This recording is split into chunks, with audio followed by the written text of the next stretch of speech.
Good morning বন্ধুরা, তোমরা কেমন আছো? আশা করি তোমরা ভালো আছো।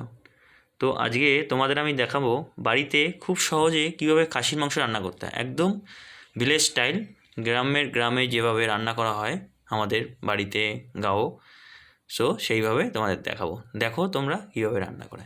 প্রথমে খাসির মাংসটাকে ভালো করে ধুয়ে নিয়ে তার মধ্যে আদা রসুনের পেস্ট দিয়ে, দই দিয়ে, পেঁয়াজ বাটা, লঙ্কা আর পেঁপে কুচোনো, এগুলো লবণ, স্বাদ মতো লবণ দিয়ে আর হলুদ দিয়ে মেখে কিছুক্ষণ রেখে দিতে হবে। তো মাংসটা পেঁপের রসে সফট হয়ে যাবে, খুব নরম হয়ে যাবে। এরপরে সর্ষের তেলের মধ্যে ফোড়ন দিয়ে তার মধ্যে মশলা, টমেটো, আমাদের যে স্পাইসেসগুলো আছে আর আলাদা করে ভেজে রাখা পেঁয়াজ, ওগুলো দিয়ে ভালো করে কষিয়ে নিয়ে মাংসটা ঢেলে দিতে হবে।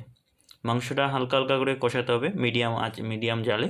কাঠের জালে রান্না করলে আরও ভালো টেস্ট হয়, এটা কাঠের জালে রান্না।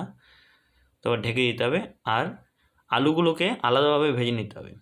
আলুগুলোকে আলাদাভাবে ভেজে নিয়ে তারপরে আলুগুলোকে ওর সাথে অ্যাড করতে হবে। দেখো তাহলেই হয়ে গেল রেডি।